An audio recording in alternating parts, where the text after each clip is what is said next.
Robyn Chuter is a very well accredited and widely respected naturopath living and working in Queensland, Australia. In a previous interview, Robyn told us about how our immune system works, its connection and influence with the complex gut microbiome, and the importance of eating a whole foods plant-based diet to maintain good health. Today, we're going to look at the effectiveness or ineffectiveness of lockdowns and mandates and the connection between what's going on in Australia and the larger picture of what's happening in and perhaps what's planned for the rest of the world. So thank you so much for being here today, Robyn. Yeah, thanks for having me on. Very happy to. So last time you shared your how I found the vegan path story, and today I'm wondering if you could tell me where you were in your life when you started to question kind of the dominant narrative that the corporate state media promotes. You know, where were you in your life? Was there some historical event when you went, hang on, I don't really think they're telling me everything properly?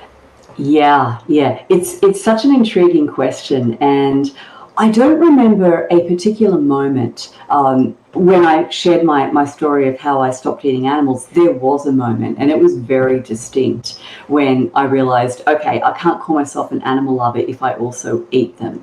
That stands out in my mind. My recollection of when did I first start questioning the dominant narrative, it wasn't a single event like that. I think it was more a cumulative process of realizing that there was a gap between that dominant narrative and what I knew to be true. And I think actually the journey to becoming initially vegetarian and then vegan was part of that, because okay, the media, the corporate owned media, does very actively participate in promoting the narrative that people need to eat animal products in order to be healthy. But then also, the corporate media promotes a narrative that, for instance, the American empire needs to be present in multiple countries all over the world to, I don't know, spread democracy or some story like that. And when I was in high school, you might relate to this as a Canadian. I think those of us who are in what were formerly the Crown colonies, we have this uneasy relationship with the United States, right? Where we speak the same language, our origins as people are quite similar, and yet I'll speak for myself, as a high school student, I looked at what the United States was doing around the world, and again, all in the name of spreading democracy and mum and apple pie and the all-American way, and it just didn't sit right with me. But I couldn't quite put my finger on what it was. I obviously at that age, my understanding of the power dynamics also was very immature. I really did not know what was going on. I do recall reading Noam Chomsky's book, and okay, so he's a pretty divisive figure now, with various things that he's been saying recently about what he thinks should befall people who don't wish to take into their bodies an experimental medical product. Maybe we'll get back to that later. But I do recall reading his book, Manufacturing Consent, about how the media participates with I suppose what you would broadly call government, but it's more, there was a coalescence of power, and the media participates in that coalition to promote a dominant narrative. So that was a very long-winded answer to your question. I don't think that there was some sort of pivotal moment where I realized that so much of what we were being told was lies.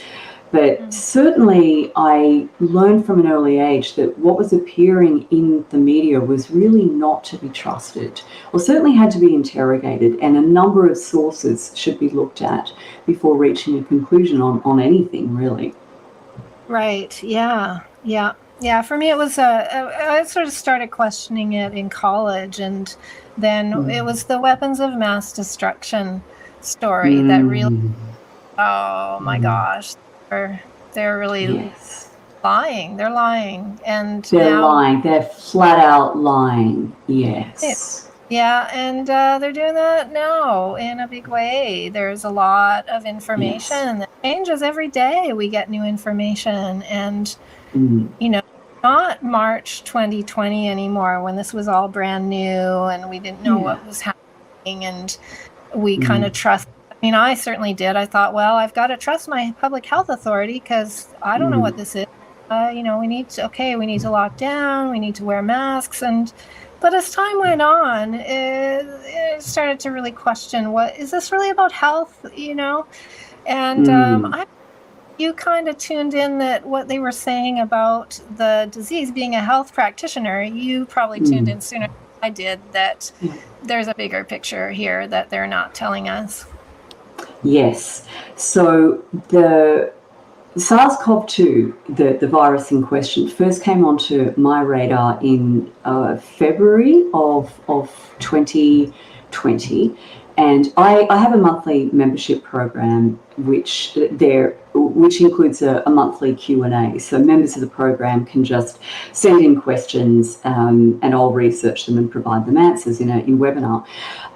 So one of my members sent in a question about this new virus that had emerged in China, because her daughter was booked to go on a university, so sort of like a student exchange program in China. She was supposed to be going there for several months, and so the member in my program asked, "Is that a good idea?"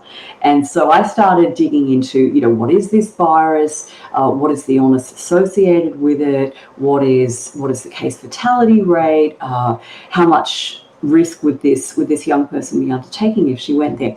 And initially, in sort of reading the very first reports, like in medical terms, they're called case series, that were coming out of Wuhan. These were published in medical journals, and it looked pretty bad. It really did look like a pretty nasty virus with a high case fatality rate. But as the weeks wore on, and there were data coming out of initially Italy, if you remember, after China, the first sort of the first occurrence of a really major outbreak of the virus was in Italy. Somewhere around the same time, there was an outbreak in Iran, which kind of disappeared from view very quickly, and I find that interesting. So the narrative that we have from the media is, first of all, it started in Wuhan, and then in Lombardy, and then New York. I'm like, hang on, what happened to Iran? They actually had an outbreak over there too. Why aren't we talking about that? So what emerged very quickly in Italy was this was a disease of very elderly and frail people. And they were the ones who were most at risk. And there's all sorts of factors in the Italian medical system. I mean, they end up overburdened. Their hospitals end up overflowing with patients with respiratory disease every single flu season. Okay, so by late February, early March, I was starting to think there's something really, really wrong about this. The narrative that we are being told is really not accurate. If this is a disease of very frail elderly people, then we should be focusing on protecting them. On, for example, just a temporary shutdown of nursing homes where visitors are just very temporarily not permitted to go in, and all the staff have to be screened on entry. Or there was clearly some mechanism for protecting elderly people, keeping them sort of safe from this while the virus went through the rest of the population, as respiratory diseases always do, and we reached a point of herd immunity. And months later, you'll probably remember that the Great Barrington Declaration was published, and the epidemiologists and public health scientists who wrote this said exactly that. We should have a strategy of focused protection. So when the moment, though, that I realized that this was all going in a very, very bad direction was when the first 2 weeks to flatten the curve was announced here in Australia, which was late March. And they were closing beaches and national parks. Right? That made no sense. Everything that we know about respiratory viruses, which is that they're destroyed very rapidly by ultraviolet light, that the particles through which they're dispersed are sort of rapidly broken up by even minor air currents. So, of course, it made sense. The safest place to be was outdoors. right? That the unsafest place to be was indoors with people crowding together. So I knew something was wrong from really very, very early on, certainly from March of 2020. This was not making sense from a public health point of view. This is not what you do in a pandemic of a respiratory virus. So did they ever open the parks and beaches again, Eventually, it actually took several months. So that initial 2 weeks to flatten the curve. And sorry, I didn't note down dates and of all of these interventions, when they were brought in and when they ceased. But our national parks and beaches were closed for many, many weeks, and police were actually patrolling the beaches, right? So that if someone wanted to go for a walk along the beach with their dog, or a solitary surf at 6 a.m. when no one else was on the beach, and there is zero chance of any transmission, there were police patrolling the beaches to keep them off. And the national parks actually closed the entry gates. You could not get into, the hiking trails. Mm. It was patently absurd, clearly ridiculous, and not in any way, shape, or form a measure that could possibly have any public health benefit. And what about schools? What did they do with schools? So the schools were initially closed, and then we have a federal system, so each state runs its own education department, and therefore each state is in charge of school policy. So it was patchy. Some schools reopened fairly quickly. Schools in Melbourne, which is the capital of Victoria, and I think most people have seen what's happening in Melbourne and Victoria more generally all over the world. So they had the strictest lockdown policy and the longest period of school closure. And not coincidentally, they've also had the highest rates of youth suicide and attempted suicide. Okay, again, this is not a public health policy. This is a highly destructive policy. That's a really important part that I don't think we're getting information about. And I think there's probably more of that than we even know. So much more, because a lot of this is not reported. Right.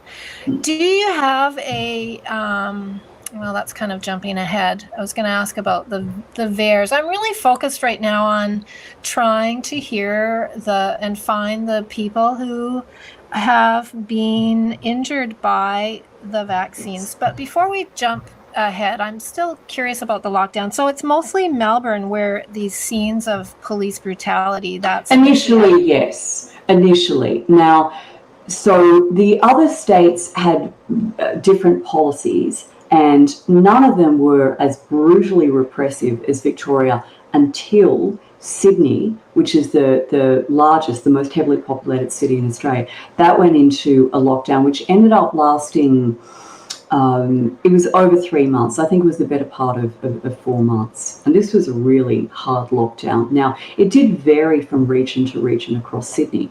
And Sydney is geographically a large city. It covers a large area.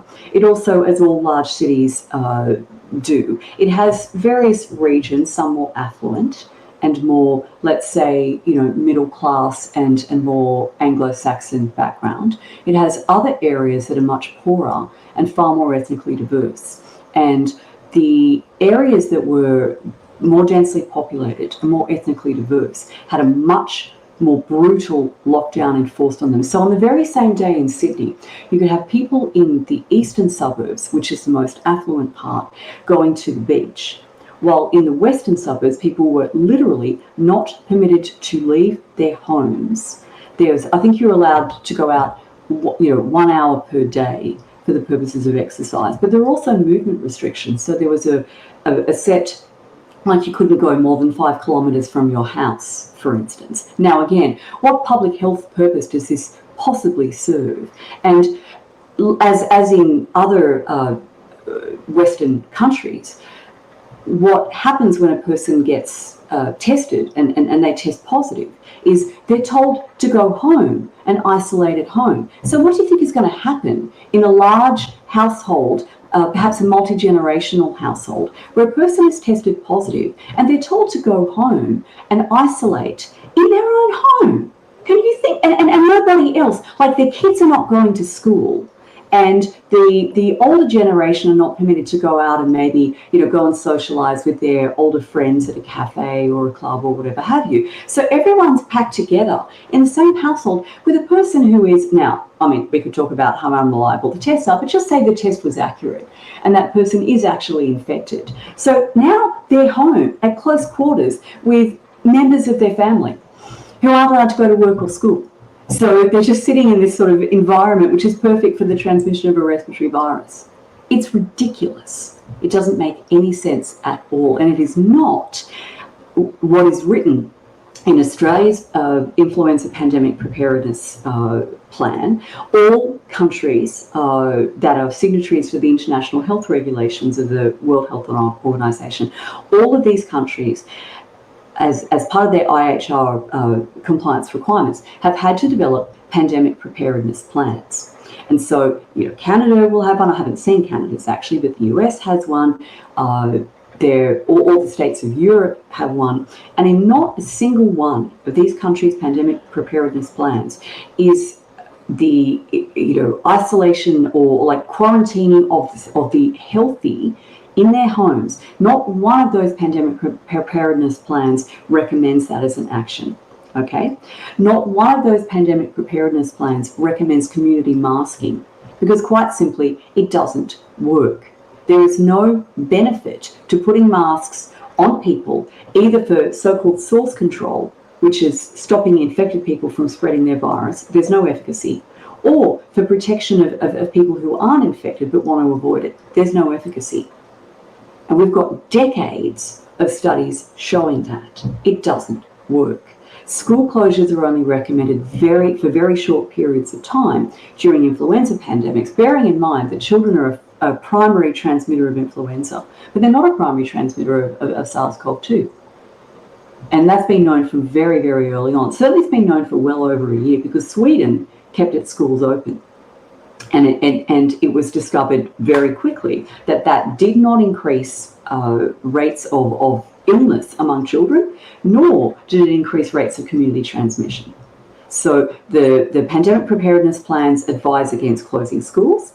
They certainly don't specify that people should be not allowed to go to work.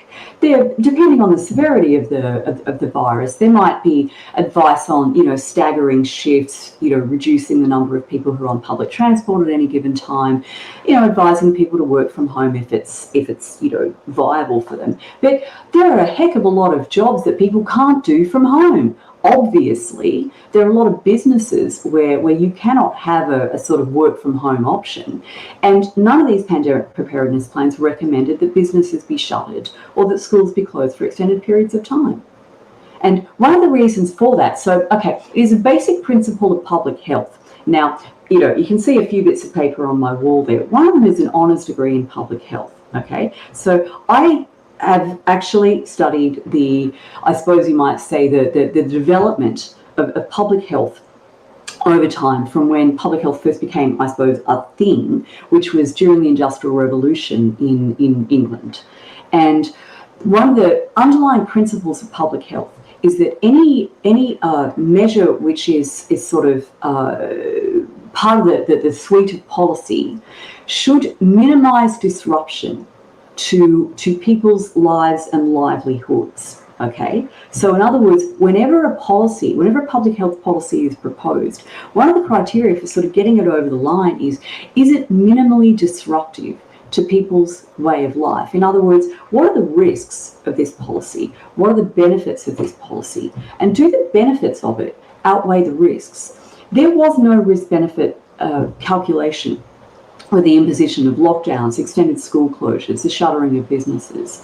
And when there was a debate about whether this kind of lockdown, what we now call lockdown, which, by the way, is a term from prison management. I mean, let's be clear here. Lockdowns were never part of public health. They're part of prison management. They're what you do to prisoners who are rioting. You lock them in their cells so that they can't gather together and riot. Okay, so back in the early 2000s, there was a small sort of group of people within the sort of higher echelons of the. I'm not even sure. I have to check on which agency they were part of, but within the US government, there was a small group of people who were trying to sell this idea of extreme social distancing, right? Keeping people away from each other, prolonged school closures, this sort of thing. And this proposal was put before Donald Henderson. Now, Donald Henderson is famed all over the world as the epidemiologist who designed the strategy to eliminate smallpox from the world. So this is a very, very highly respected scientist. He's no longer with us. I'm not quite sure when he died, but it was some years ago. And Donald Henderson just flatly rejected this idea of keeping people separated for long periods of time in order to deal with respiratory pandemics. And he wrote a paper on it. It was co-authored by Tom Inglesby and Tara O'Toole. We might end up talking about them again subsequently. They're rather important players in all of this. But that paper came out in, I think it might have been 2005, 2006. And that paper explicitly stated that the risks to society as a whole and to the individuals that comprise that society of any kind of policy that prevented people from going to school, going to church, going to work for, even days, let alone weeks and months, that the hazards of that policy far outweighed any possible risk, and that the job of public health authorities in the event of a pandemic was to reassure the public, not frighten the daylights out of them, not tell them at every press conference that everyone is at risk and this is the most serious, threat to life and limb that you're ever going to face, right? What have we been subjected to throughout this entire pandemic? It is the opposite of public health, the absolute polar opposite. It could not be less to do with public health. Right. And I think one of your most recent articles talks about the response to the situation as a PSYOP. So let's look at that. What is a PSYOP for people who... What is a PSYOP? Okay, I've actually pulled up the definition to make sure I have it in front of me. So psychological operations, this is a military term. Psychological operations, the abbreviation is PSYOP, are operations to convey selected information and indicators to audiences, to influence their emotions, motives, and objective reasoning, and ultimately the behavior of governments, organizations, groups, and individuals. Okay, that is the definition of PSYOPs. So in other words, rather than this is a military term. Okay, so we think of the military as, guys and girls in uniform with weapons, and they go into countries and they shoot people or drop bombs or whatever the heck they do. But the military also conducts psychological operations. The history of this is very long. It goes back centuries. And obviously or perhaps not obviously to some people, but the US government has been running psychological operations for certainly decades. There are a lot of PSYOPs being run during the Second World War, for instance. And yeah, so what is a PSYOP? It's basically when you have a strategy to influence how people think and feel about a subject, and also to control the kind of information that's reaching them in order for them to come to conclusions or make decisions about what's about the situation that's affecting them. So again, what have we been seeing from the get-go with this virus, right? That it's a clear and present danger, that it's almost like an indiscriminate killer. Everyone's at risk. Children are at risk. Children can spread it to their granny and kill granny. People without symptoms can be, unwitting super spreaders. Don't hug your children because you might give them the virus. I mean, it's just absolutely ridiculous. But this is part of the psychological operation. And we're now at the point where you have a significant chunk of the population who really think that this virus is an existential threat to humanity. And it is not.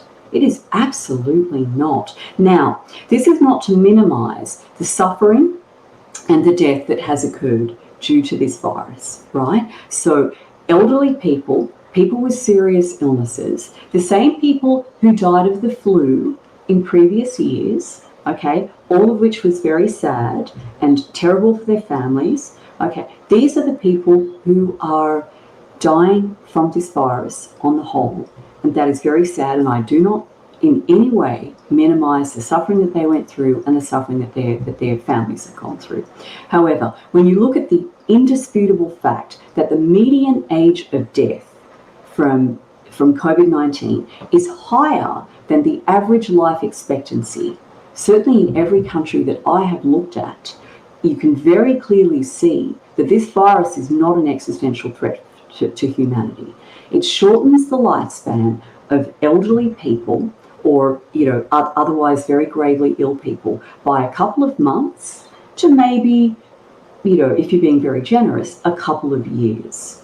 Now, it would be nice if older people got to live longer on this earth, although, quite frankly, some of them are very sick and many of them are quite happy to terminate their lives because they've lost quality of life. That was certainly the case with my stepfather. I'm not saying he died of COVID, he did not. But my stepfather, by the time that he died, had actually been wishing to die for about 5 or 6 years beforehand. Now, I've heard some very experienced doctors refer to influenza as the old man's friend, because it's a respiratory virus that carries off people who are very old and very frail and don't really want to go on living. And it's not the world's most pleasant death, but it's also not the world's most terrible death. And so, yes, it's a virus that most people have very, very little risk of getting seriously ill from, ending up in hospital from, or certainly dying from. So why have we been told that it's the biggest issue that we should be paying attention to? And then there's another question. If we're being told that this is the biggest issue that we should pay sole attention to, what is being done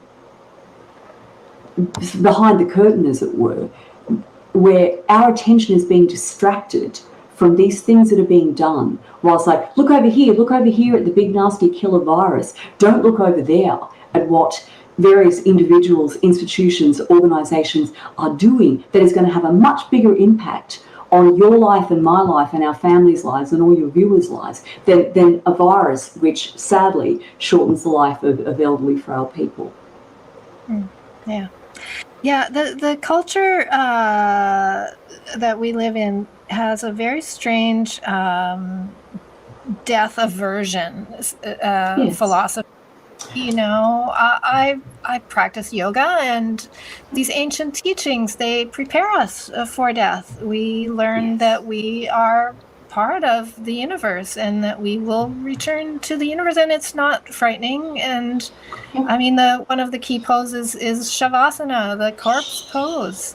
Yes, right? It's right there in the name of it. And by the way, if you talk to elderly people and you ask them if they're afraid of dying, most of them, not all, most of them will say, I'm not really afraid of dying. I'll tell you what they're afraid of. They're afraid of abandonment.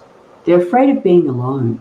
So how is it in any way a public health measure? How is it supportive of human health to have old people dying alone in nursing homes without visitors, dying alone in hospitals without their loved ones being able to be by their side to hold their hand while they pass? How is any of this in any way good for anyone? It's not. Right, and I agree. We don't want to prematurely die. I'm not saying that, and it's very sad that people have died of this virus. But we, it is interesting also that we have this strange aversion to death in our culture. Mm-hmm. And yesterday? I think it was Russell Brand who posted a video about, is it Elon Musk or Jeff Bezos who wants to live forever, and now he's doing this research? I haven't seen it, but yes, there is an obsession with living forever, either in corporeal form or by uploading one's consciousness to the matrix or whatever the heck it is. The metaverse, I suppose, is the one that Zuckerberg's come up with now. Yeah, they have an obsession with immortality on both the physical plane and I suppose the plane of consciousness. And I mean, for those who have religious or spiritual beliefs, it's like they've already got that. Okay, if you're Christian, you believe that there is an eternal soul. If you are more aligned with sort of Hindu or Buddhist, I suppose more Hindu philosophies, you also believe that there is reincarnation. So it's like, what would you need the metaverse for? What would you need the singularity for? Like, you've already got what these people are seeking through technology. And I mean, they do come from, there are several ideological constructs that underpin the thinking of people who are at, let's say, higher control points in what is being done to us. And so one of those underlying philosophies is transhumanism. So definitely, Klaus Schwab is a transhumanist. Elon Musk, I'm not entirely sure about him. Jeff Bezos, yes, he's a transhumanist. These people fundamentally believe that the state that we are in as humans is flawed. That it's that there is something that they aspire to that goes beyond human, hence transhuman. Essentially, what they want to do is they want to merge human consciousness with technology. So this is hence the obsession with the singularity, which is the sort of the pet project of Ray Kurzweil, who is Google's chief engineer. I'm not quite sure, but I know he was originally Google's chief engineer. I haven't paid that much attention to his career trajectory, but this is the philosophy that they espouse, that they want to sort of throw off the shackles, as they see it, of being embodied, in a human body. And they essentially want to merge their minds with machines. I mean, it's actually really pretty disturbing. And they have conferences about this. Klaus Schwab has talked about the fourth industrial revolution, which is not all about transhumanism, but transhumanism is an essential element of the fourth industrial revolution. They want to make it like, essentially they see humans, in our current form as being obsolete, and they intend to upgrade us. Did you ever watch Doctor Who? A little bit. Yeah, my daughter was quite obsessed with it for a while, so we watched sort of Doctor Who in sequence, like right through. And what are the beings that are constantly going through upgrades? I've actually forgotten. I wish I had my daughter right here. She would be able to tell me instantly. But there's some sort of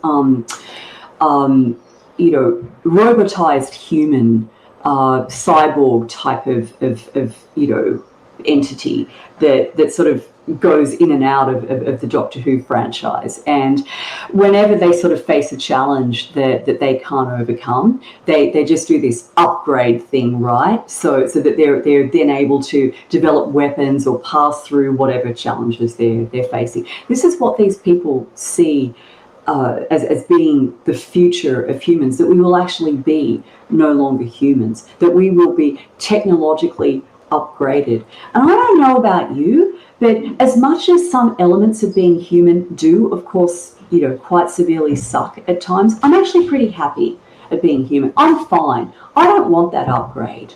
Okay, I want to live on this earth through this round of existence as a human, having human experiences. I do not want to play in Mark Zuckerberg's metaverse. I'd like to go outdoors and be under real trees, not AI trees that I see through my goggles. Frankly, these are just amazingly immature people. Our world is being run by spiritually bankrupt people who are incredibly psychologically immature.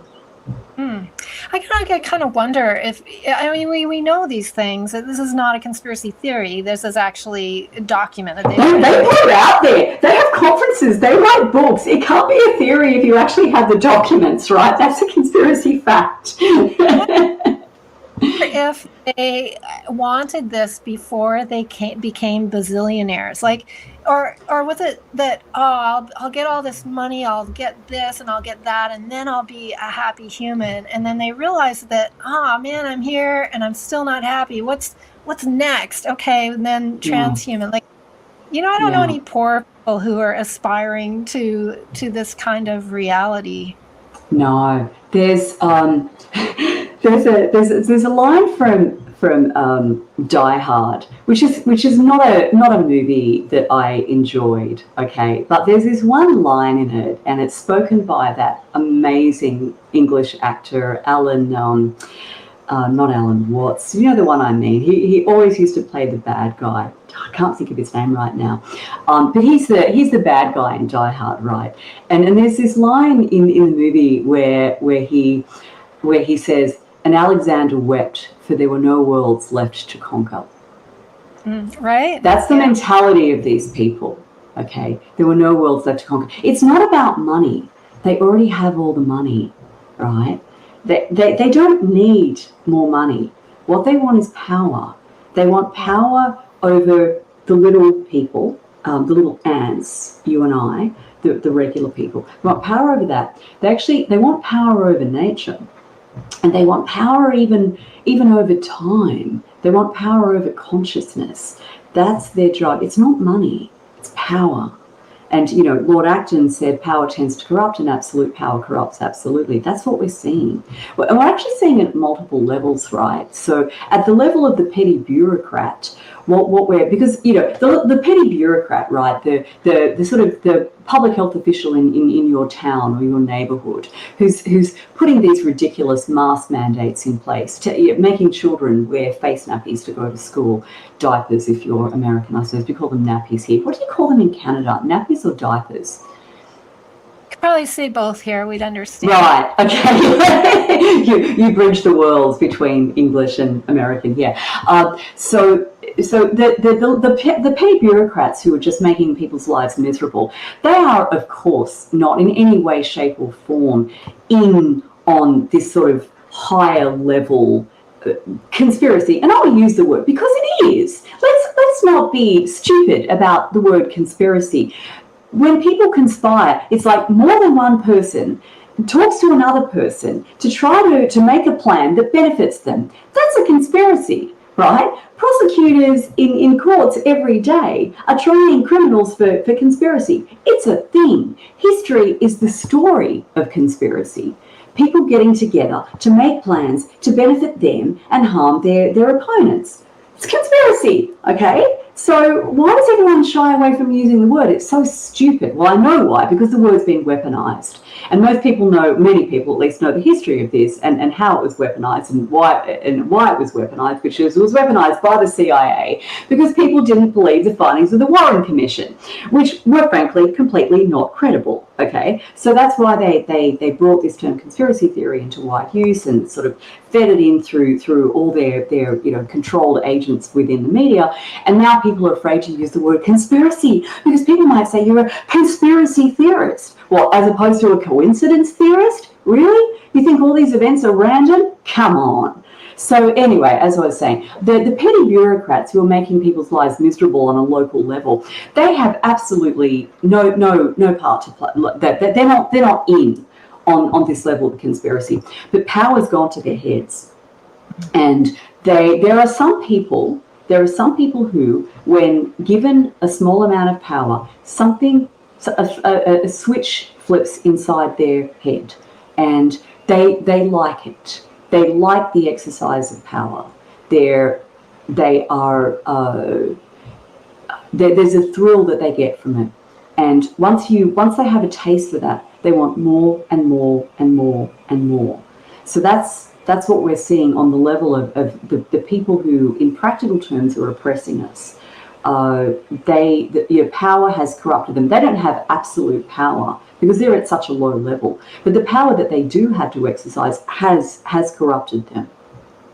Well, and now I heard a story about some people who tried to go to a restaurant. So they've had both jabs. They're currently considered fully vaccinated, which not for how long? Not for long.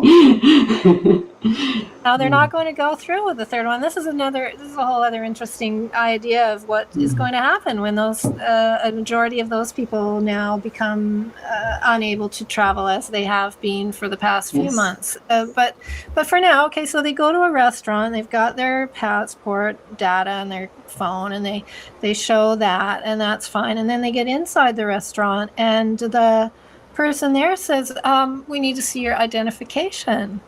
And papers, please. Right? Why do you need to see our ID? We just showed you our passport. And they said, "Oh, well, we need to know the date." Not because they were concerned that it had expired, but because if it was within the 2-week radius of, you get the jab, and then it takes 2 weeks for it to take effect.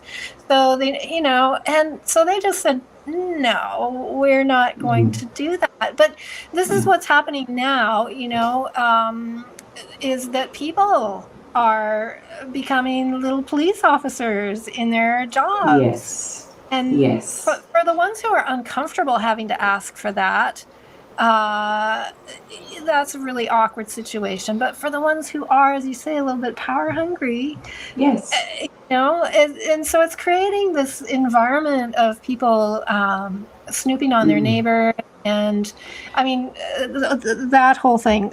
But before we get into the vaccine, sorry, just quickly, every totalitarian society has set up that structure because you cannot possibly control a large population just with the people who work directly for you. So in East Germany, they had the Stasi, and nobody knew who was an informant.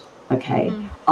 Most of the information that was gathered on the people of East Germany was not gathered by some police officer or whatever. It was gathered by a friend, a neighbour, even their own brother, who were informants for the Stasi. All right. Most of the day-to-day enforcement of compliance in the concentration camps in World War II was not carried out by the German officers. It was actually carried out by inmates who were sort of given a slightly higher rank, and they were given, a little extra food ration. And so it was actually their job to control the other people and to suppress any kind of uprising. It's amazing how few people it took to actually keep thousands of people in concentration camps. Now, there are other reasons for that. Of course, the inmates had been systematically demoralized, which is what is happening to us now, systematic demoralization. So if you systematically demoralize people, and then you pick out members of their own group to have this slightly higher level of authority over them, you can achieve control over pretty large populations with the expenditure of comparative little resources. So yeah, we have the revenge of the Karens. We've got all of these people who were just reveling in their capacity to dob in their neighbour for walking their dog twice in one day rather than once, or for not having their completely useless face mask up over their nose, right, all day. This is what we've come to. And I don't know who forgot to study history when they were in school. Apparently it's a lot of people. Yeah, and even I'm thinking of McCarthyism, that was a lot about turning your neighbor in or your workmate. Reds under the bed. Yeah. Right. Yeah. I haven't heard that one.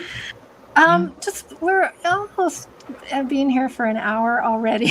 We got beyond the so many questions. But back to Klaus Schwab. I mean, he wrote this book called The Great Reset. Is it a book or an article? Or? It's a book, yes. COVID-19 and the Great Reset, yes. So let's just carry on with this for today. We're going to have a series of conversations, right? I think we will. We can have, as many as your audience can put up with. be able to speak with you, even if it's just you and I. So I haven't read it. I've heard about it. I know Klaus Schwab is an influential character for people who haven't heard of the Davos Group and his role in it and the Great Reset. Can you give us what that's about? Yes. So Klaus Schwab is, by profession, he is an engineer, but he's run various businesses. Back in the 1970s, he established the group that has now become the World Economic Forum. It wasn't originally named that, but it's now known as the World Economic Forum. It bills itself as a sort of premier global entity for building public-private partnerships. So, in other words, let's be clear about what this is. It's having for-profit businesses interpolate themselves into the process of government, right? So that rather than governments, raising revenue to build roads or hospitals or power stations or whatever the heck else, these kinds of important, say, elements of public infrastructure are farmed out to businesses, and it goes, way beyond that. Of course, you may perhaps have heard of the this. So this is not a WF program, but the Rockefeller Foundation has developed this, what they call a Strong Cities program. Melbourne, this most heavily locked down city in the world, is one of these strong cities. And so what these people are all about, whether it's the Rockefeller Foundation, whether it's Klaus Schwab and his outfit, what they're all about is having the lives of everyday people controlled in all the ways that matter by for-profit businesses. Right, so Schwab talks about. Sorry, I'll use the German pronunciation, which is Schwab. He talks about governance rather than government. These public-private partnerships. He talks about the merger of our sort of biological and digital identities. That's a huge part of what he's pushing for, and it essentially means that people and individuals and communities will lose control over how they live their lives. Some people will have seen the really creepy videos that the World Economic Forum has put out, like that delightful number in which a bunch of smiley, happy people are told that they will own nothing, have no privacy, and be happy. Now, I don't know who puts a video out there like that out there in the world and expects that people will go, gee, that sounds like a good idea.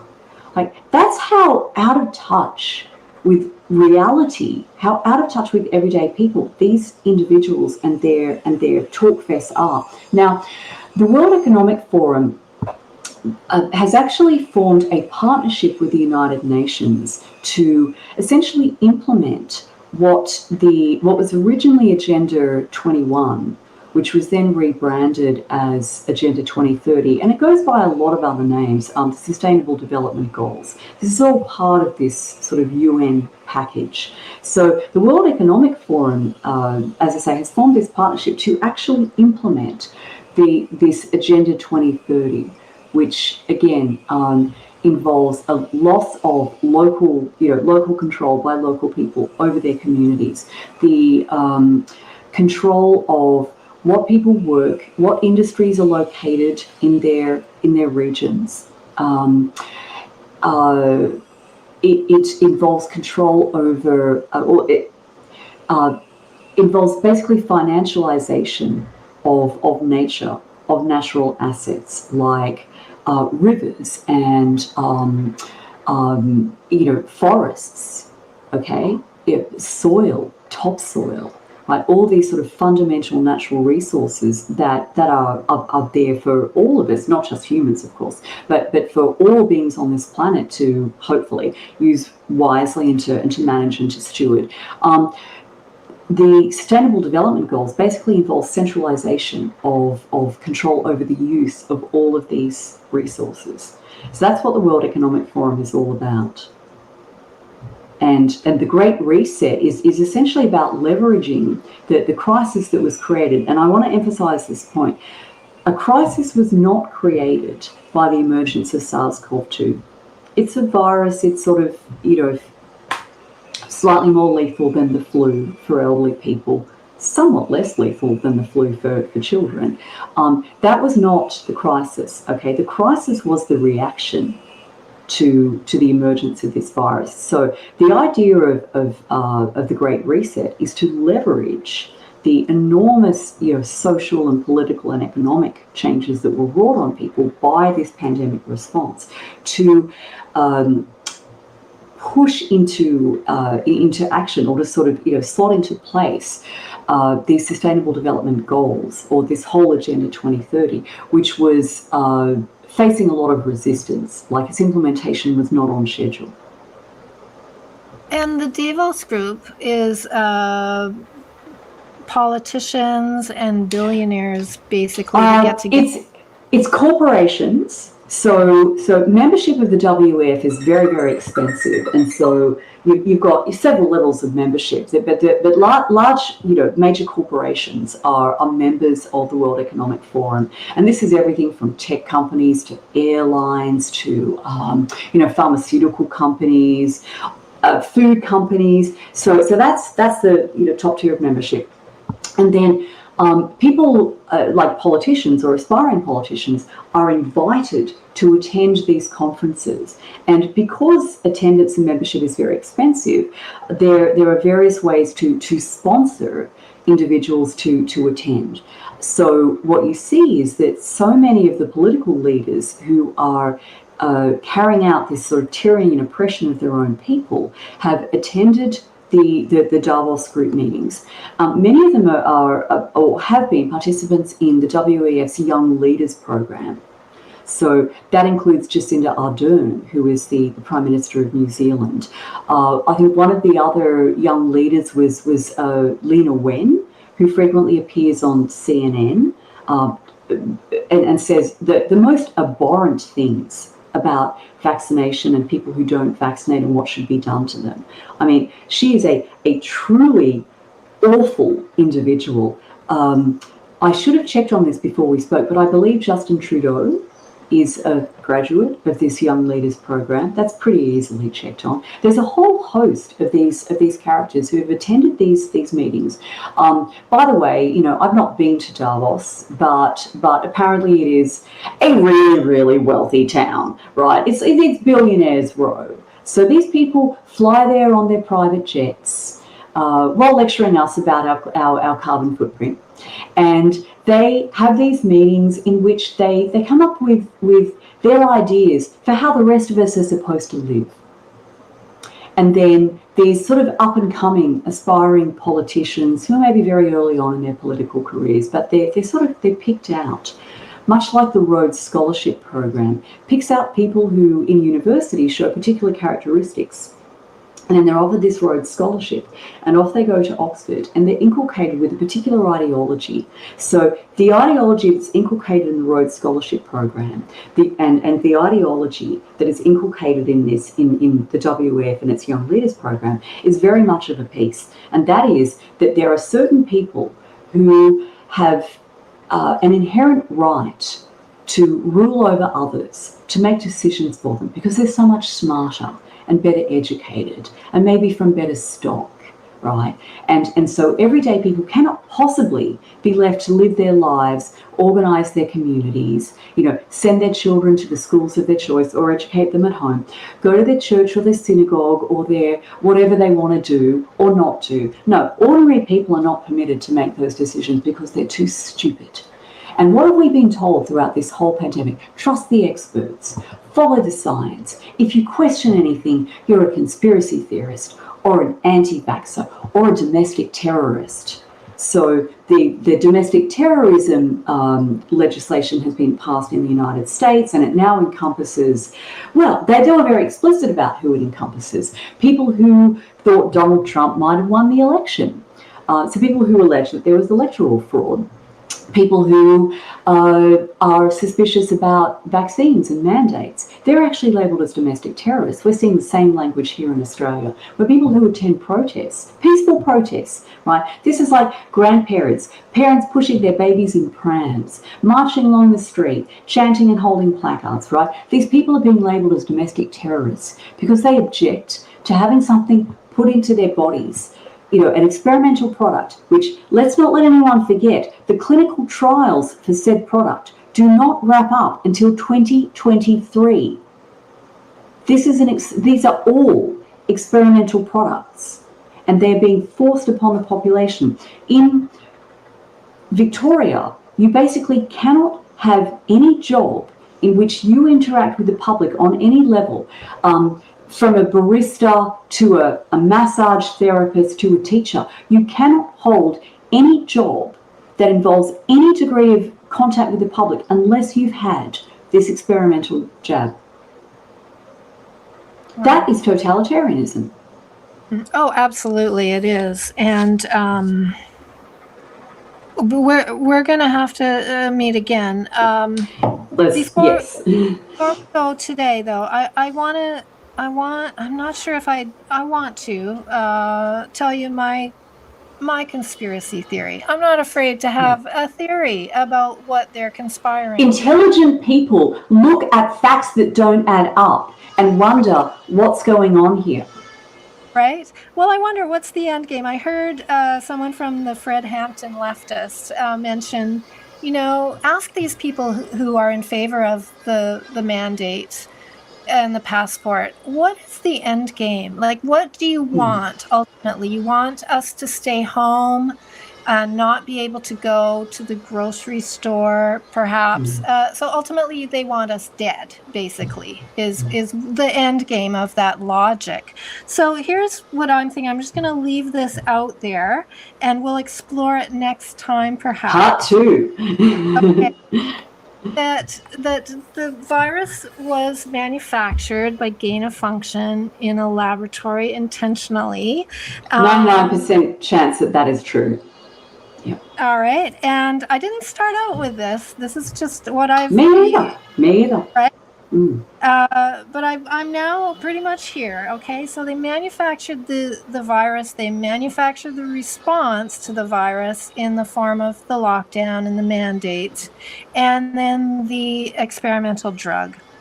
So some people are taking the experimental drug and they're looking forward to their next shot, and they're fully bought into the system. I believe that those people will not live long, healthy lives. That's my personal opinion. I fear it. I fear it. And I'm just gonna, and then so that leaves then those of us who have not been jabbed, and then those who eventually fall out of favor with this every 6-month project. We are now illegal. We're all illegal. And we will become the experiments for this transhuman creation that they want. So it will go from, well, now if you want to update your passport, here's another experiment, or somehow, like, I don't know. But I think ultimately they're creating a slave class, and we'll be locked inside our homes, as they're doing now in Austria. They've just started a major lockdown there. And, if I was the evil mastermind who wanted to control everything, this would be where I would go. And that's what I would think about. So I don't know if you want to comment on that, or if you want to leave it till next time. I'd like, before we go, though, if you could tell us today what is happening in Australia. What's the status for people who are unjabbed? Is there a rollout planned for the first booster? What's going on in the schools? Okay, again, it does vary from state to state. So I live in Queensland, which is currently one of the freer states in the country. However, as of mid-December, people who have not accepted this experimental medical procedure will not be permitted into restaurants, bars, clubs, any sort of public places. They will not be permitted to visit their sick relatives in hospital, although at this stage they're gracious enough to say that they will treat us in hospital, but we may not visit anybody who we care about and want to make sure is being taken care of in hospital. And where our state borders are still closed, so you cannot cross the border in your own country between one state and the neighbouring state. Now, they're saying that they will open the borders again in mid-December, but only to people who've had both jabs. Okay. Recently, the Queensland Health, so the state health department, lost somewhere between 3,000 and 4,000. I actually suspect it may have been more, but they shed several thousand of their healthcare workforce who refused to take this jab. So we're being told that we're in the middle of a deadly pandemic and that the hospitals are overrun. Now, when our politicians are being honest, which isn't very often, they do admit the hospitals are not overrun with COVID cases because we have very, very low rates. In Queensland, it's warm and sunny pretty much all year round. So we don't have this big spike in seasonal flu deaths at the best of times. Okay, so you've shed somewhere between 3,000 and 4,000, possibly more people from your healthcare workforce. So then we're being told, okay, when the borders open, we're going to get all of these people crossing the border and bringing the virus with them. Hang on a minute, we're only opening the border to people who've had both jabs. So they basically admit, when we open the borders, we're going to get people bringing the virus into our state. None of it makes sense. It's completely ridiculous. So Queensland so far has, on the whole, managed to avoid really hard lockdowns. There was the initial 2 weeks to flatten the curve, and there have been a few fairly light touch ones, but we fully expect that there will be a hard lockdown, at least in southeast Queensland where I live, because Queensland's vaccination rates are sort of lagging behind the southern states, Victoria and New South Wales. And it is basically they've achieved proof of concept, right? If you want to force people to get the jab, how you do it is you lock them in their homes and you tell them they can't come out until they've had the jab. It worked in Melbourne and throughout Victoria. They got really high vaccination rates. They did it in Sydney and Greater Sydney, which ended up incorporating like 6 million people or something. So now they've got their high rates in New South Wales. So we anticipate that is what we'll be experiencing in Queensland very shortly. There is a lot of political resistance in Queensland, though. It is a very large state geographically. There are a number of regional towns, and the big industries like mining and agriculture are not historically as accepting of state control as you see in more generally in the larger cities, and I suppose the areas of the country that are more dependent on newer industries like tech. So Queensland is basically, it's a mine and a quarry and a farm. And the people who work in those industries, on the whole, tend to be somewhat more self-reliant and a lot less prone to taking on faith what the government is telling them. So there's a political backlash. The federally ruling party is actually facing a backlash from its own backbench MPs and senators who are actually deserting the Prime Minister and saying, we won't support you. We will not back you. If you do not stop this vaccine apartheid in our state, we withdraw our support. So things are going to get very interesting in the next couple of months here in Queensland, and I have no idea what the outcome will be. So watch this space. I've heard of various different kind of legal challenges, constitutional challenges in the U.S., and then charter challenges here that are ongoing, that are under investigation and process. Is there similar? Are there lawyers on board? There have been a lot of legal challenges, and there are several instances in which very clear provisions of our Constitution. For example, our Constitution has a clause which explicitly states that the state borders are to be open at all times. That there is to be free and open, trade, commerce, intercourse in the early 20th century language of the time. And so the closure of state borders is a clear violation of our Constitution. One of our sort of wealthy kind of mining property development magnates issued a legal challenge to that.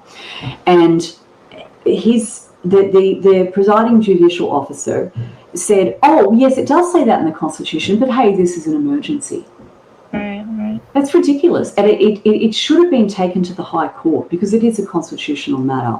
I actually don't know why the person who originally brought this case did not pursue it in the High Court, but he is issuing other legal challenges and he's got very deep pockets. So, yeah. So there have been a lot of legal challenges. There have been challenges in the Fair Work Commission, like commissions that are about, protecting workers' rights. And every single one of them has been ruled basically not in favour of the person who is saying, hey, this no jab, no job, it's not fair, it's not right, it's in breach of my workers' rights. So there is possibly corruption in the judiciary, but it may not be, notes being passed in envelopes. It may not be that level of corruption. I think it's more, quite frankly, it's an epistemic corruption. The people in positions of power in the judiciary have the same ruling class mindset as the people who are inflicting this on the population.